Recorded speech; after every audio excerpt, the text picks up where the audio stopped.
xibaar yu wér te wóor ca tàng-tàng ba abonnez-vous pour ngeen di mën di jot suñuy vidéo.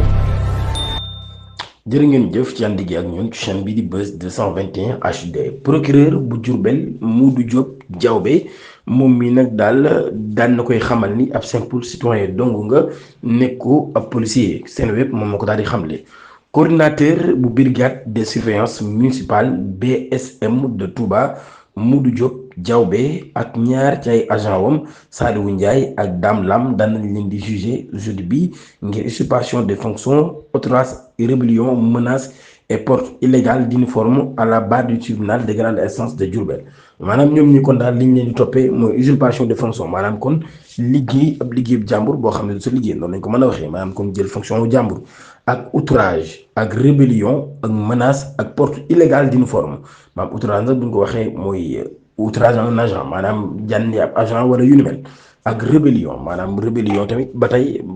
koo xam ni dafa rébellé wu maanaam fippu loolu yi ak menace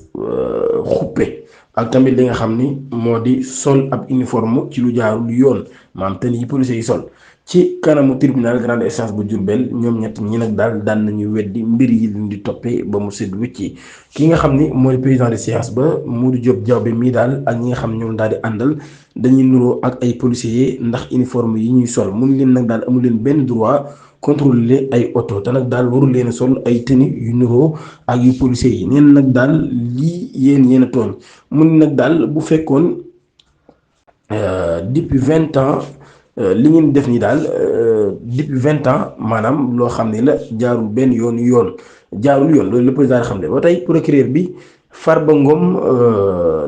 daal nay wax ñeenti dëggam procureur bi le procureur Farba Ngom a pour sa part asséné ses 4 vérités à Modou Diop Diaobé daal na koy xamal nag daal yow mii citoyen simple képp nga ne ko ab gendarmerie ne ko ab policier tey amoo benn droit nag daal di jël benn pièce daal nag daal da ngaa war a def attention.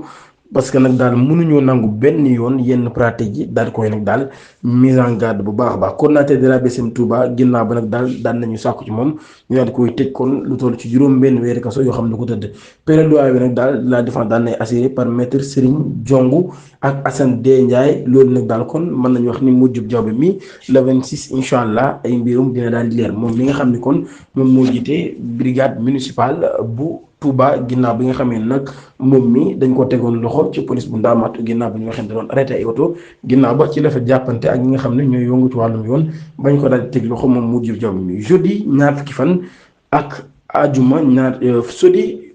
fukki fan ak juróom-ñeent ak ajuma ñaar fukki fan ci weeru juin atum 2025 Sénégal dina dund ay moment yu am solo lool ci wàllum njàngam maanaam ci calendrier scolaire bi ay épreuves yu jëm ci wàllum certificat de fin d'études élémentaires di CFEE année bi 300 880 élèves ñoom ñoo daal di bindu ak participation notable bu am solo lool ci xale yu jigéen ñi ñu toll ci 56,29% total les examens yi nag daal dina am ci jamono boo xamee nag 2018 centre lay am fépp ci réewum Sénégal ba tey ñu jël ay dispositifs yu am solo lool mobilisé lu toll ci 24 000 surveillants loolu nag daal di témoigner engagement bi nga xam ne autorité publique yi ak privé yi daan nañ koy am maanaam partenaire privé yi ngir garanti daal ab déroulement bu am solo lool ci yooyu lay évaluation ba tey ci loolu lii ci ministre de l'éducation nationale daan nay annoncé ab mesure bu am solo lool xale yi daal ñëpp dinañ bokk muy ñu am extrait de naissance ak ñu ko ëmb loolu nag daal nekk ab décision bu am solo lool boo xam ne kon daal gouvernement bi am na volonté wu nag promouvoir bu baax a baax éducation bi waaye nag mu nekk lu inclusive maa xam daal loo xam ne ñëpp ciy bokk. beneen innovation majeure bu am solo muy numérisation bi nga xam ne dañ ko koy def maanaam daal dugal kon ci xarala yu yees yi processus boobee ñu ngi koy def jaar la ko ci ab plateforme bu ñuy wax Anadol loolu nag daal dina tax kon ñu daal di mën a nag gérer session boobee daal koy centraliser waaye tamit nag daal mu daal di gën a am ab transparence waaye tamit ñu mën a publier résultats yi ci nu mu gën a gaawee ci réforme foncière yi président Bassirou Diomaye Diakhar Faye daal nay wax daal dañoo bëgg ñu am ab agriculture boo xam ne bu souverain lay doon ba pare nekk bu durable président Bassirou Diomaye Faye daal nay wax daal ci conseil des ministres bi mercredi bëgg gi mu bëgg a moderniser lu jëm ci wàllu mbay mi ci réewum Sénégal waaye nag daal di fexe nag ba ñu am lu ñuy wax sécurité foncière nag daal ay financement des exploitants au cœur de son action loolu nag daal moom président Bassirou Diomaye Faye ci tournée économique bi mu doon def ci bët gànnaar bu Sénégal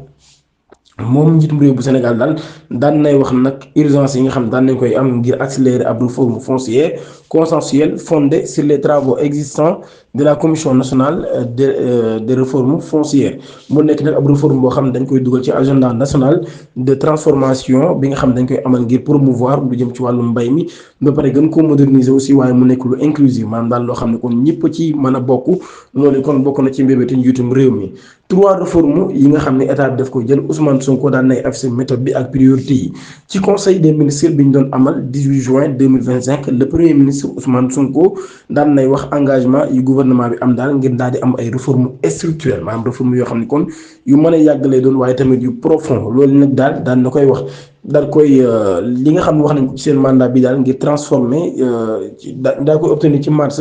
2024 daal nay présenté ab méthode boo xam ne daal méthode de gouvernance la boo am solo lool ñu daal koy jagleel 4 parties cadrage rigoureux approche inclusive priorité claire et pilotage efficace loolu kon daal di xamle ñu daal di am nag ab objectif ngir nag daal di mën a moderniser l' action publique daal di assurer tamit daal les résultats concrets dans les délais fixés ngir nag daal di illustrer ambition bi nga xam ne am nañ ko ñu nekk 3 chantiers yoo xam ni mooy 3 chantiers prioritaires nag daal dinañ annoncé ab environnement des affaires attractifs avec des réformes fiscales et un nouveau code des investissements une administration digitalisée transparent et centrée sur le citoyen bu ñu waxee administration digitalisée nag moom administration boo xam ne kon dañ ciy dugal ci wàllum xarit yu yees yi moo xam ci wàllum police ay extrait yu ñuy wut ak ay kayit ak yu mel noonu loolu daal ñu fexe kon balaa di am ab administration boo xam ne kon dañ koy digitaliser bu baax a baax loolu kon bokk na ci li nga xam ni gouvernement bi dañ na koy bëgg kon loolee nekk nag lu nar a am solo lool. crise ba am ci Moyen-Orient Sénégal nag daal daan nay activer ab plan de veille pour ses ressortissants en Iran et en Israël maanaam kon Sénégal doomam ya nekk ca Israël ak Iran daan nañu am benn plan nag ngir ñoom ñooñee escalade ba nga xam ne kon daan nay am. adaptation bu dox ci diggante Iran ak Israël gouvernement Sénégal nag daal daan nay taxawal benn dispositif d' assistance maanaam daal boo xam ne kon dafay jàppale ay doomam ya nekk ci réew mi waaye tamit ngir daal leen di mën a protéger ñu nekk nag ay ressortissants sénégalais yu nekk ci zone yooyu nga xam ni fa la guerre bi daal di am secrétaire d' état au Sénégal de l'extérieur Amadou Chérif Diouf daan nay annoncé mardi bi ca Dakar ab plan d' évacuation plan boo xam ne kon daal dañ leen di mën a évacuer ñoom ñi nga xam ne ñoo fa daal di nekk waaye nag daal di maintenir bu baax a baax tam la ñuy wax discrétion ci modalité yooyu pour des raisons diplomatiques maanaam daal kon pour des raisons diplomatiques waxuñu kon naka lañ koy defee waaye nag daal amul benn victime boo xam ne signalé nañ ko ba tey jii ñuy wax ak yéen ci réewum Sénégal kon nag daal l'ambassade du Sénégal ba nekk foofee nag daal mi ngi topp kon mbir mi bu baax a baax waaye kon daal li ci mën di rek mooy ci réewum Sénégal moom ñu ngi bàyyi xel bu baax a baax seen doom yi nekk foofee waaye tamit ñu ngi def luñ mën ngir jàppale leen ba ñu mën a ñëwaat ci réewum Sénégal vague judiciaire à Dakar ancien ministre et figure politique devant les tribunaux maanaam kon ñi fi nekkoon ay ministre ak ay figure politique ñi nga xam jamono ji ñu ngi ci loxoy yoon ki nekkoon ministre de la femme Ndeye Saly Diop Dieng daan nañ koy convoqué tey ji jeudi bi 19 juin par la commission d'instruction de la haute cour de justice ngir nag daal di koy diglu bu baax a baax ci fond dossier mbirum fond force Covid 19 bi daal koy épinglé woon ci ab rapport bu cour des comptes moom mi nag ñu ngi ko giiñ ay irrégularité yu toll ci 88 millions de francs CFA waaye nag daal ba tey yenn dépenses yi justifié na ko ba mu toll ci autouru 36 millions kon daal moom mi ñu daal di wax ne kon dafa recyclé lu toll ci 52 millions de francs CFA moom mi daal na joxe woon caution kon bu toll ci 57 millions jamono ji mi ngi sous contrôle judiciaire ba tey ci beneen mbir ki nga xam ni moo di Moustapha Diakhaté di ab parlementaire daal nay dem ci tribunal des flagrants délits de Dakar ngir offense au chef d' état maanaam kon yëkkati ay kaddu yu ñaaw jëmale ko ci chef d' état ci lañ koy toppee loolu kon daal dafa qualifié publiquement le président de la république de gougnafier maanaam daal mu nekk ab terme boo xam ne nag terme bu doy waar la lool parquet bi daal di jàpp ne nag daal dañ ko war a tëj juróom-benn ati kaso yoo xam juróom-benn weeri kaso yoo xam ne ñett yi lay tëdd waaye nag daal loolu yëpp moom daal ne jéem a justifié bu baax a baax li mu wax daal di wax ne nag daal loolu yi nag daal mooy rek koo xam ni dafa amul maanaam dafa xamul li muy def neen daal loolu kon la ci daal di jublu neen nag daal nit ñi ñoo am ab interprétation bu bon rek ci boobu leen mbir ay mbiram nag dina leer le 2 juillet bi ñu dëgmal ki nga xam ne moo di Omar Sow ex ministre conseiller Macky Sall moom tëj nañ ko juróom-benn weeri kaso daan koy amaan 200 000 francs ginnaaw bi nga xam ne dañ koy toppee yëkkati ay kàddu yoo xam ni wérul maanaam diffamation fraude aux examens à Thiès 26 élèves daan nañ leen interpellé ginnaaw bi nga xam ne nag daal ginnaaw bi nga xam ne nag daal yooyee épreuve daan nay fuité ci li nga xam ni moo di WhatsApp ci loolee nag daal ñoom 26 élèves yooyee ñoom ñoo ko daal yoroon kon seen biir nekk ay candidat yoo xam ni dañoo waral def li nga xam ni moo di baccalauréat ci seen whatsapp boobee daal ci lañ ko doon présenté ba ñu leen daal di jàpp ñoom ñi nag daal kenn ki mu ngi turu Jules Sagna Amary Ndak Seck wala sax presque ay élèves bokk yu nekk ca école lycée Jules Sagna ak Amary Ndak Seck man daal mën nañu wax ni kon ñoo ci daal di ëpp ñu nekk ci premier arrondissement boobee nag fa lañ leen ci commissariat premier arrondissement fa lañ leen daal di yóbbu ginnaaw bi ñu leen interpellé di leen jaajëfal bu baax a baax di leen jox di dégg ba ëllëg incha allah jërë ngeen